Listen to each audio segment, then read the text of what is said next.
Quem acompanha o canal Portal de Arvandor sabe muito bem que minhas maiores paixões em questão de entretenimento são o RPG de mesa e os videogames como um todo.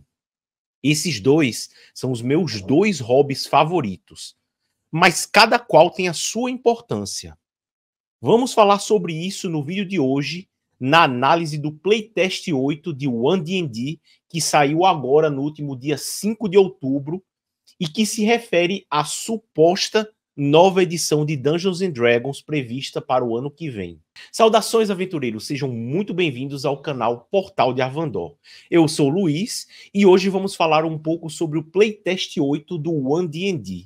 Esse novo playtest traz algumas regras novas acerca de uma nova mecânica que eles chamam de bastiões, e também traz uns ajustes em algumas magias do tipo truque. Então, para você que está chegando agora, por favor, não se esqueçam de deixar o like. Né? O YouTube não está entregando os vídeos da forma como deveria, então deixe o like para que o nosso vídeo aumente de relevância. Compartilhe este vídeo para que mais pessoas possam conhecer o nosso trabalho. E se você não for inscrito, inscreva-se. Aqui embaixo, na descrição do vídeo, você tem o link para se tornar membro do canal. E caso deseje colaborar de alguma forma, na tela você vê o QR Code do nosso Live Pix. Nós daremos continuidade ao assunto após a vinheta.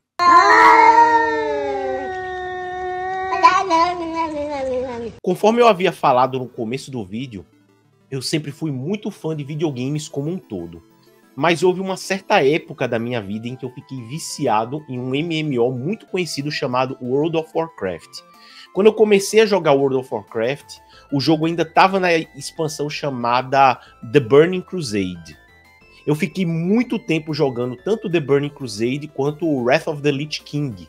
Então eu sou um daqueles fãs chatos que acha que a era clássica de World of Warcraft era a única era que realmente prestava e que tudo que veio depois do Lich King não presta. Eu sou chato nesse nível.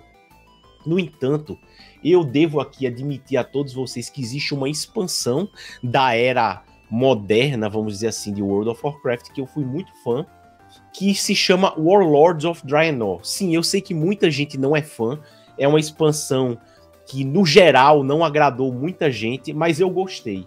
Gostei principalmente porque achei que as mecânicas de PVP estavam finamente alinhadas, era uma época em que foi um ótimo PVP, e essa expansão, ela teve um negócio que eu achei muito legal, que era a tal da Garrison, que eram as guarnições. As guarnições nada mais eram do que o local, vamos dizer assim, a base do seu personagem. Só tem nessa expansão a mecânica de guarnições. Para a época, para o que se propunha World of Warcraft, funcionou muito bem, até porque World of Warcraft é um videogame, entendeu? Então, para videogames, essa mecânica de guarnições funciona.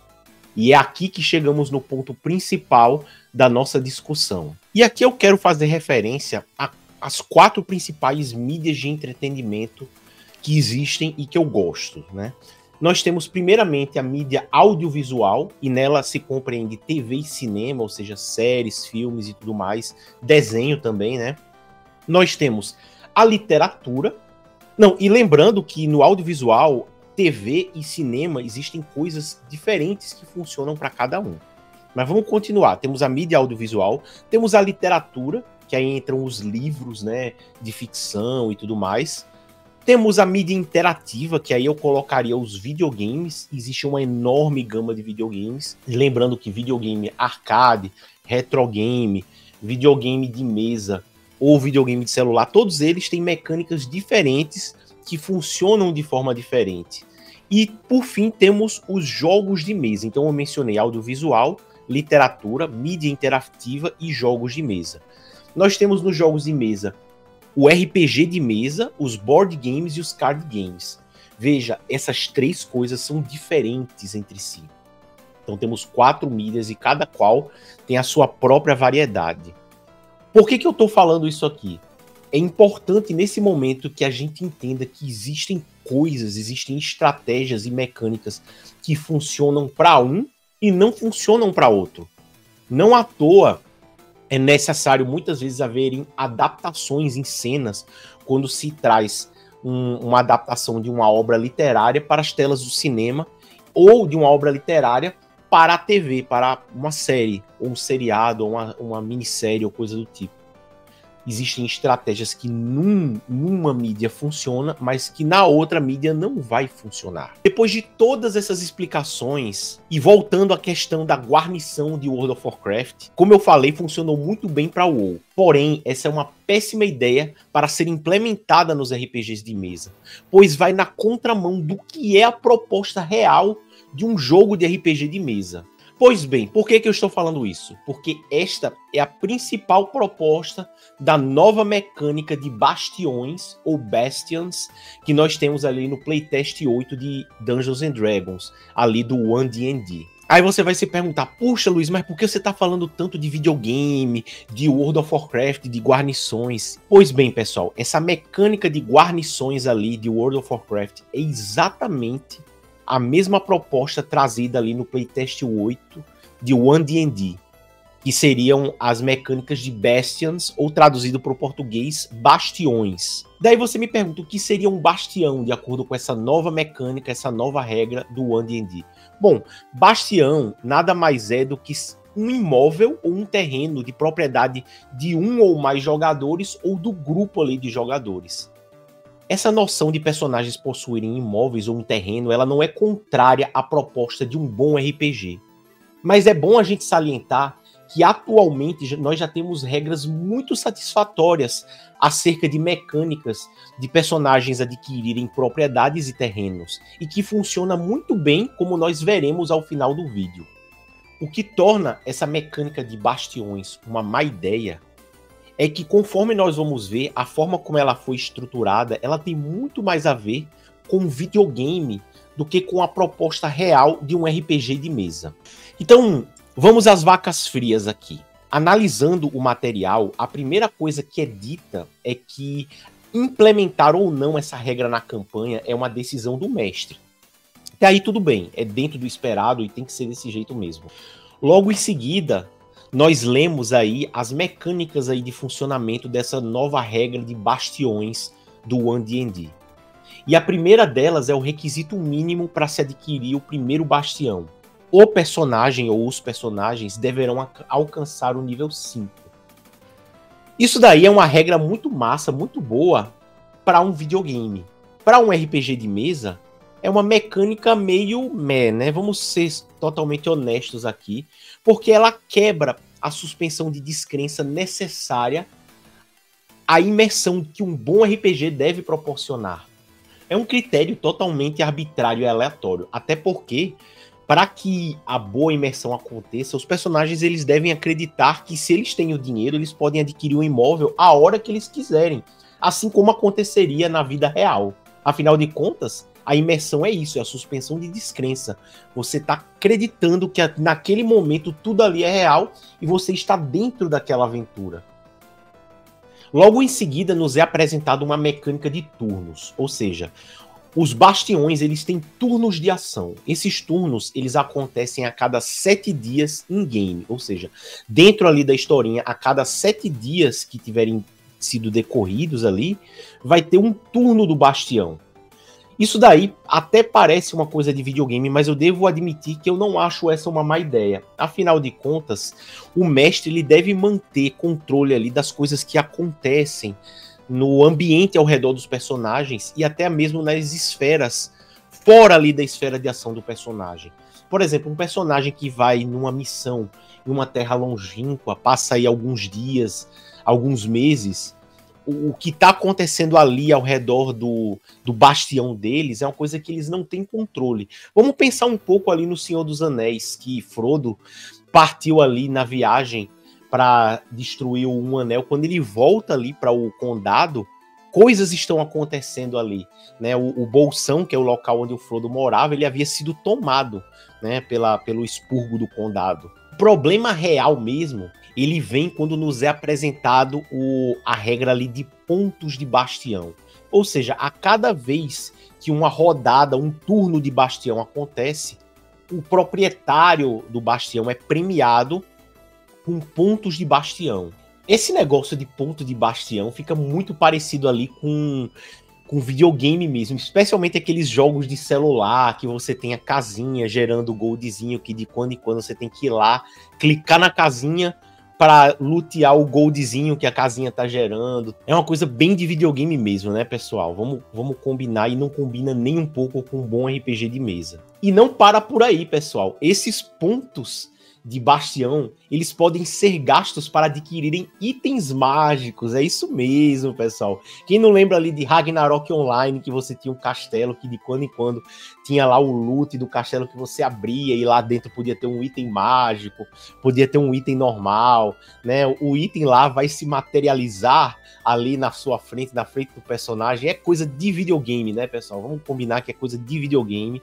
Não combina com RPG. Claro, aqui eu devo fazer uma ressalva que o mestre ele tem liberdade ali para, de repente, introduzir uma questão narrativa que dá um pouco mais de verossimilhança, que, de certa forma, corrige. Mas isso não apaga que essa mecânica é uma mecânica defeituosa. E não cabe ao mestre ficar tapando os buracos que a Wizards of the Coast está criando nessa nova edição de Dungeons and Dragons. Vamos falar a verdade. Logo em seguida nos é falado acerca da quantidade de pontos gerados a cada turno do Bastião. E essa quantidade ela é proporcional tanto à quantidade quanto aos tipos de instalações especiais contidas naquele Bastião. Então, o que seria uma instalação especial? Tá certo, vamos pensar agora no Bastião enquanto um imóvel, que de fato é o que ele é, um imóvel. Enquanto imóvel, ele vai ter os cômodos dele, né? Ele vai ter uma sala de jantar, uma cozinha, os quartos, ok? Ele poderá ter um laboratório, ele poderá ter uma forja, uma armoraria, alguma coisa do tipo. Então essas são as instalações daquele imóvel, daquele bastião. E essas instalações, elas são divididas em instalações básicas e instalações especiais. As instalações básicas, existe uma listinha que é dada ali no playtest, que seria basicamente cozinha, sala de estar, sala de reuniões, né? Um quarto para dormir, uma instalação, um cômodo ali para dormir. Essas coisas que são básicas. E as instalações especiais, existe uma lista ali provida no próprio playtest, detalhando tudo sobre essas instalações especiais, cada uma delas. Então pode ser um laboratório de alquimia, pode ser um salão de treinamento, uma forja, um laboratório de alquimia, uma biblioteca, né, uma biblioteca fodástica lá, né, e daí você tem ali descrevendo as vantagens relacionadas a você possuir aquela instalação e o tamanho dessas instalações, né, e a quantidade de pontos de guarnição, não, de bastião que aquilo ali gera a cada rodada, certo? Então, o que é falado? Segundo as regras, um bastião ele começa com 2 instalações básicas e 2 instalações especiais. E ao longo ali da campanha do RPG, os personagens eles podem juntar dinheiro, né, peças de ouro, para ampliar o seu bastião, né, tanto ampliar algum dos cômodos básicos, como adicionar mais cômodos básicos. Porém, não importa a quantidade de dinheiro e recursos que um personagem tiver, ele não poderá ampliar ou adicionar novas instalações especiais ao seu bastião.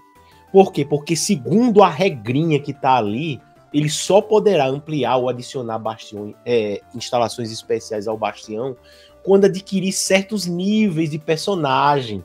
Totalmente arbitrário, totalmente coisa de videogame mesmo, certo? Por quê? Porque se fosse numa situação assim de suspensão de descrença, numa situação real, bastaria o personagem ter recursos, dinheiro, conhecer pessoas, que ele iria poder ir lá, construir aquela biblioteca arcana. Ele às vezes poderia conhecer um mago de altíssima patente, o mago iria lá ceder alguns pergaminhos, vender alguns pergaminhos, ou então os próprios livros que os personagens adquiriram ao longo da aventura, eles poderiam ir lá e armazenar ali na sua biblioteca arcana, né? Porque o RPG é isso. E não assim, chegou num nível tal, a partir de agora desbloqueou a opção de você ir lá e colocar uma instalação nova. Totalmente de videogame isso aí, uma coisa que funcionaria muito bem no videogame, que eu acharia muito top, muito massa, numa regra de videogame, mas num RPG de mesa, de jeito nenhum. Além disso, também existem algumas regras ali sobre contratar funcionários, a própria manutenção tanto assim de reparos, quanto manter, propriamente dito, o imóvel, que faz sentido. Aquilo ali realmente faz sentido. Ou seja, não é de um todo mal o que traz. A proposta é ruim, mas tem mecânicas realmente boas. Inclusive, eu até acho que as mecânicazinhas ali das instalações especiais, por si só, elas são boas. O que é ruim é o conjunto da obra, é a proposta, é a ideia de que o cômodo, a instalação ali vai estar gerando um pontinho para você ir lá e recolher e depois comprar um item mágico que vai se materializar ali na tua frente. É você chegar a certos níveis e desbloqueei aqui essa salinha aqui que vai abrir do lado, sabe? Um negócio de joguinho de celular mesmo, vamos combinar, né? Joguinho de celular. E é isso, pessoal. Então aqui vamos agora para a análise final, para as conclusões finais aí que nós temos acerca dessa nova mecânica. Conforme eu já tinha falado anteriormente, o que temos hoje em Dungeons and Dragons já funciona muito bem. Eu sei que muita gente tem várias críticas ao manual do mestre, né, ao Dungeon Master Manual, que eu particularmente não tenho as mesmas críticas, mas acho que independentemente você não pode descartar tudo que tem lá só porque você acha que o material em si é ruim. Assim como essa regra, no geral, é uma regra ruim, tem coisas boas ali, como eu já falei, e a mesma coisa no manual do mestre, ele traz uma regra muito boa, já sobre essa questão de possuir imóveis e também de tocar negócios, que tem tudo a ver com isso daí. Entendeu? Então, assim, o que nós temos hoje já funciona muito bem e tem tudo a ver com RPG de mesa. E aqui fica aquela crítica, né? Nós vemos muitas pessoas criticando as decisões da Wizards of the Coast, né? Principalmente depois da declaração deles de que o futuro de Dungeons and Dragons é digital. E nós vemos que eles estão indo muito nessa direção. Eu não sei se este é o caso aqui, mas não deixa de ser mais uma pá de cal aí nesse enorme problema que a Wizards está criando para os jogadores raiz ali do RPG de mesa, que gostam de se reunir ao redor da mesa, entre amigos. E é sempre bom a gente pontuar aqui que essa questão de importar coisas do videogame para o RPG de mesa já foi tentado antes, e com fracasso, e tem que ser assim mesmo, com fracasso mesmo, né? Lá na 4ª edição, eles fizeram isso, tentaram trazer mecânicas de videogame que estavam muito em voga na época para a 4ª edição. E isso foi um fracasso, e parece que a Wizards não aprende com os próprios erros, né? Eu futuramente farei um vídeo um pouco melhor falando sobre essa nova edição de Dungeons and Dragons de uma forma mais holística, de uma forma mais geral. E eu quero abordar essa perspectiva de que alguns erros que eles cometeram no passado, ali na 4ª edição, eles estão voltando a cometer agora. E daí, eu mais uma vez enfatizo a questão de como deveria ser, né? Eu tô colocando aí na tela para vocês a página 128 aí do Manual do Mestre, do Dungeon Master Guide, que lá nós temos todas as regras necessárias e suficientes para caso o mestre queira colocar alguma mecânica de propriedade de imóvel que, porventura, os personagens venham a adquirir durante a aventura, né? Também estou colocando aí para vocês as páginas 126 e 127, que também tratam do mesmo assunto, mas sob uma perspectiva de tocar negócios, né?